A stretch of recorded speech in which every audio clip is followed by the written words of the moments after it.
Hello everyone, and welcome to my YouTube channel.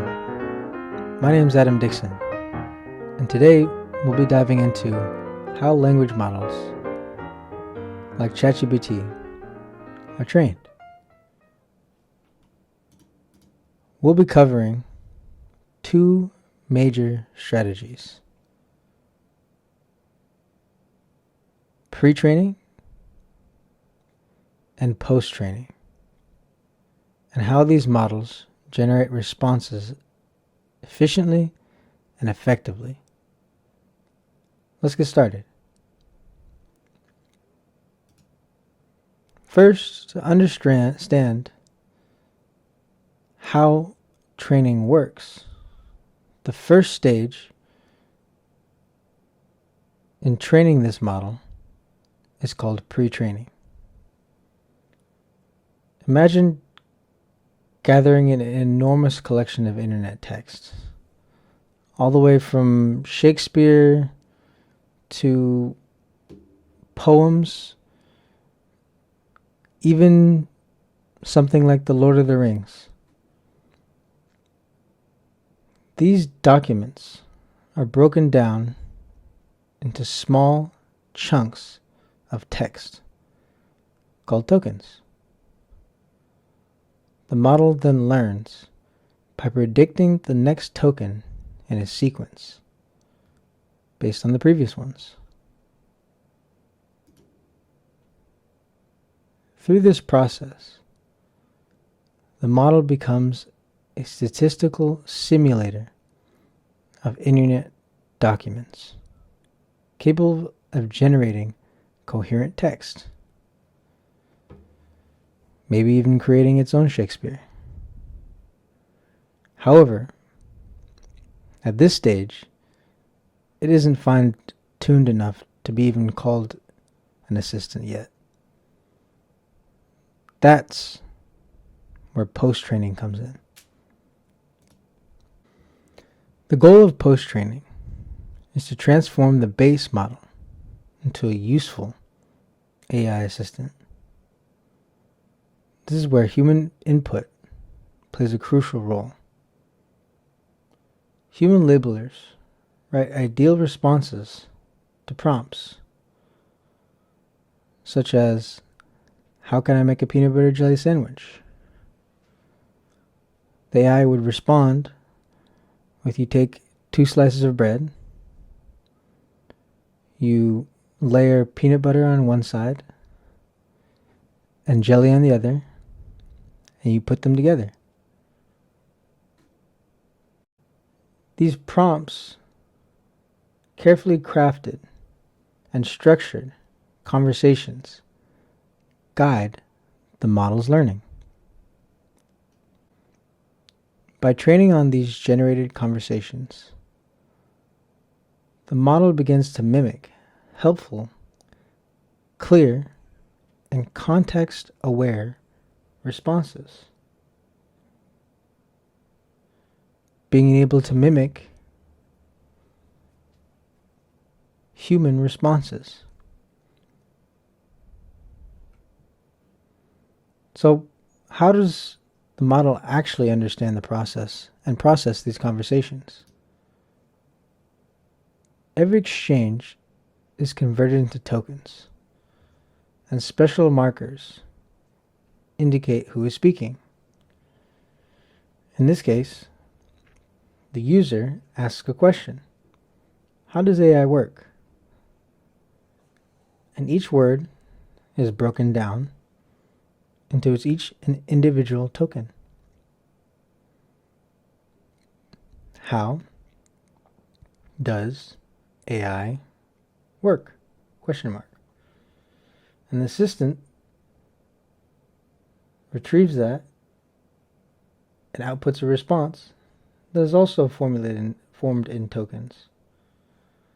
AI learns from data! Exclamation mark. The markers structure the conversation for the model.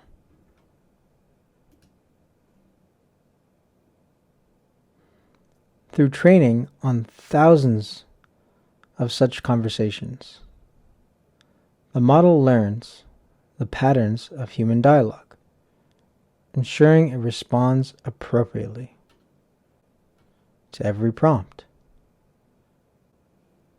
Human labelers play a key role in refining AI behavior. Companies employ annotators to create high-quality responses and enforce guidelines such as being helpful, truthful, and harmless. These structured guidelines, helpful, being truthful, and being harmless, shape the AI's personality and ensure it aligns with ethical standards.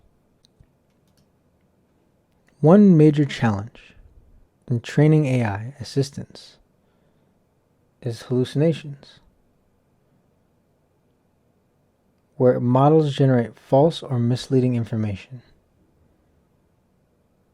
such as when a user asks, "When was the Great Wall of China built?" A hallucinated response from the AI would tell the user the Great Wall of China was built in 1990. But we know that this can't be the case. The Great Wall was actually built in the 17th century BC, long before the 1900s. This happens because the model generalizes the training data, sometimes inventing details that sound plausible. To address this, companies like Meta probe models to identify knowledge gaps. They then train the model to explicitly say, "I don't know," when uncertain, instead of guessing. If they're not over a certain threshold of confidence, the output will say, "I don't know." If they're within that degree of confidence, they'll spit out the answer that they seem most appropriate for the prompt.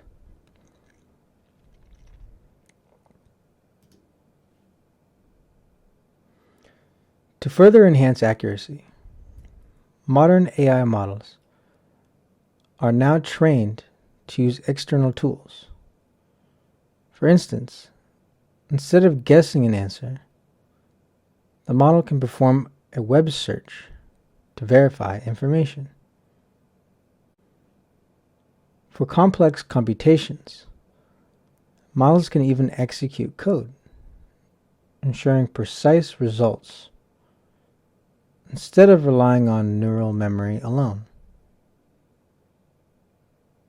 These tool integrations greatly improve reliability. We've explored how AI assistants are trained from vast internet data to human-guided conversations, and how they mitigate errors through external tools. The process of training AI is a careful balance of data, computation, and human refinement. Understanding these stages help us better interact with AI and use them more effectively in our own lives. Well, anyways, that's all from me for today. Please take a look at my channel for more videos on AI. Remember to like and subscribe. Anyways, have a great day.